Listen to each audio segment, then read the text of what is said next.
চলো বন্ধুরা, আজ আমরা দেখব আমাদের রাজ্যের যে সকল ফুটপাত আছে সেই ফুটপাতগুলো কাদের দখলে, আর তার সমাধান কি সেটাও আমরা বুঝবো।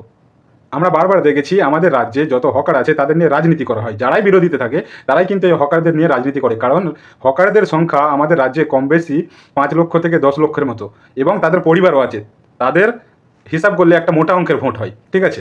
এই ভোট ব্যাংকটা পাবার জন্য অনেক বিরোধী দল তাদের পক্ষ নেয়, আবার যখন তারাই ঘুরে আবার ক্ষমতায় আসে তারাই সেই উচ্ছেদ করার চেষ্টা করে।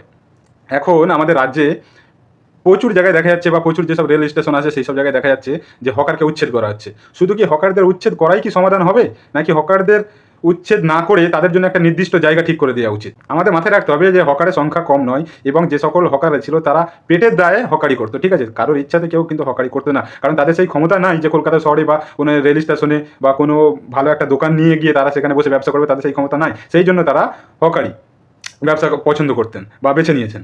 যাই হোক, এখন মেন কথাটা হচ্ছে এই হকারদের পুনর্বাসন না করে যদি তাদের উচ্ছেদ করে দেওয়া হয়, তাহলে সেই হকাররা ক্ষতিগ্রস্ত হবে, এবং তাদের পরিবার নিয়ে তারা চলবে কীভাবে, তারা পেট চালাবে কীভাবে, সেটাও সরকারকে মাথায় রাখতে হবে। কারণ আমরা বিভিন্ন দেশে দেখেছি সেখানে হকাররাও আছে এবং রাস্তার ফুটপাতে মানুষও চলাচল করতে পারে। এই নয় যে হকাররা আছে বলে যে রাস্তা টোটাল দখল হয়ে যাচ্ছে, এরকম নয়। তাকে একটা সীমাবদ্ধ রাখা উচিত এবং একটা হকার জোন করা উচিত, ঠিক আছে। আমাদের রাজ্যের বিভিন্ন জায়গায় জায়গায় একটা করে হকার জোন করতে হবে, সেই জায়গায় যেন হকাররা বসতে পারে। এবং ধরুন আপনি কলকাতা শহরে ঘুরতে গেছেন, আপনি একটা হয়তো কাজ করেন বা আপনি অফিসে কাজ করেন, দেখবেন যারা অফিসে কাজ করে বা যারা ছোটোখাটো কর্মীরা আছে বা কর্মজীবী মানুষ আছে, তারা দেখবেন যে ফুটপাতের দোকানগুলো থেকেই খেয়ে থাকে, কম খরচ হয়। এবং হয়তো আপনি শিয়ালদায় গেছেন, শিয়ালদা থেকে আপনি বাড়ি ফিরবেন সন্ধ্যাবেলায়, অফিস কাজ করে আপনি হয়তো বাড়ি ফিরবেন, আপনি সেখানে যাবেন একটা হকারের থেকে চা খাবেন 5 টাকা, কিন্তু সেই চাটা যখন একটা বাঁধা দোকানে খাবেন সেখানে দেখবেন 15 টাকা 20 টাকা দিতে হবে। তাহলে এখানে বুঝতে হবে যে হকারের জন্য এক পক্ষের মানুষের জন্য ভালো এবং খারাপও, দুটো দিক আছে।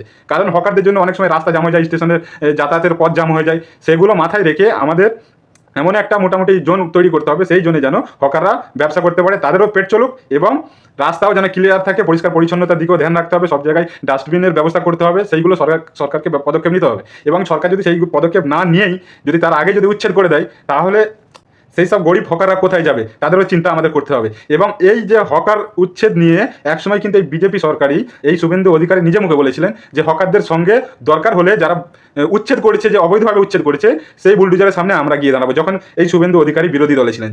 সুতরাং হকারদের কথাও ভাবা উচিত, এবং কলকাতা শহরটা পরিষ্কারও রাখা উচিত, এবং যেসব আমাদের কলকাতা শহর বা যেসব হকার এরিয়াগুলো আছে বা যেখানে যেখানে হকার স্টেশনের পাশে বসে, তাদের একেবারে ডাইরেক্ট উচ্ছেদ করে দেওয়া কিন্তু ঠিক নয়, ঠিক আছে। কারণ ভোটের আগে আপনারা তো সেই হকারের ভোট নিয়ে আপনারা ক্ষমতায় এসেছেন, এখন যদি তাদের কথা না ভেবে তাদের উচ্ছেদ করে দেন, তাদের কী হবে?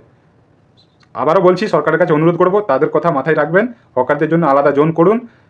এই হকারগুলোদের পিছনেই তাদের পরিবার আছে, তাদেরও পেট চলে, তাদেরও ছেলেমেয়েরা আছে, লেখাপড়া করে, সেই জন্য এই হকারদের কথাও একটু আপনারা ভেবে চিন্তে দেখবেন। ভালো থাকবেন।